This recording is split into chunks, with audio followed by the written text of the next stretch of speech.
এতিয়া বিজেপি ৰাজপথত নামিছে। আমাৰ এতিয়া প্ৰশ্ন, এতিয়া বিজেপিয়ে কাৰ ওচৰত ন্যায় বিচাৰিছে? মুখ্যমন্ত্ৰীৰ ওচৰত ন্যায় বিচাৰিছে নে ন্যায়পালিকাৰ ওচৰত ন্যায় বিচাৰিছে?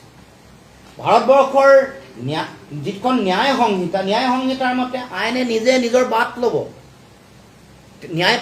ন্যায় সংহিতাই এইটো কথা কৈছে যে আইনে নিজে নিজৰ বাট ল'ব, কিন্তু প্ৰকৃত দায়িত্বটো হৈ গ'ল যে অভিযোগনামাখন, যিখন অভিযোগনামা দিব তাত তথ্য প্ৰমাণ শুদ্ধ হ'ব লাগিব, শক্তিশালী হ'ব লাগিব, পানী নহৰকা হ'ব লাগিব, কোনো ধৰণৰ যাতে আঁতৰি নাযায়, ইয়াৰ পৰা এই গোটেই তদন্ত প্ৰক্ৰিয়াৰ পৰা যাতে কোনো আঁতৰি নাযায়, কোনো এগৰাকীও ব্যক্তি যাতে ইয়াৰ পৰা আঁতৰি নাযায়, এইটো কাম কৰিব লাগিব। কিন্তু বিজেপিয়ে প্ৰথম সন্দেহ প্ৰকাশ কৰিছে। কাক সন্দেহ কৰিছে? কাৰ পৰা ন্যায় বিচাৰিছে?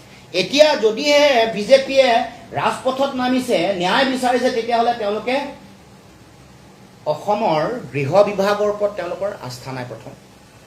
দ্বিতীয়, তেওঁলোকৰ পুলিচ আৰু CID বা SITৰ ওপৰত তেওঁলোকৰ কোনো ধৰণৰ আশা আৰু ভৰসা নাই।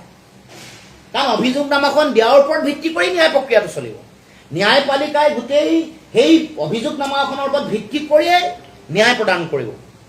এতিয়া যদিহে তেওঁলোকৰ অসমৰ গৃহমন্ত্ৰীৰ ওপৰত বিজেপি দলৰ কৰ্মকৰ্তাসকলৰ আস্থা নাই, যদিহে আৰক্ষী, CID, SIT, মুন্না গুপ্তা এইসকলৰ ওপৰত বিজেপিৰ দলৰ নেতাৰ কৰ্মকৰ্তাসকলৰ তেওঁলোকৰ যদি বিশ্বাস নাই, তেতিয়াহ'লে গৃহমন্ত্ৰীয়ে ইয়াৰ নৈতিক দায়িত্ব স্বীকাৰ কৰিব লাগিব। কাৰণ গৃহমন্ত্ৰীয়ে আওপকীয়াকৈ নৈতিক দায়িত্ব স্বীকাৰ কৈছে যে অভিযোগনামাখন দিয়াৰ পিছদিনাখনেই তেওঁ ৰাজপথলৈ আহিব। কিন্তু ন্যায় ব্যৱস্থাত আপোনালোকে জানে যে এনেকুৱা ধৰণৰ কোনো হেঁচা বা কোনো দাবী বা কোনো ধৰণৰ এনেকুৱা ধৰণৰ কথাৰ কোনো গুৰুত্ব নাই। এইটো অপ্ৰাসংগিক কথা।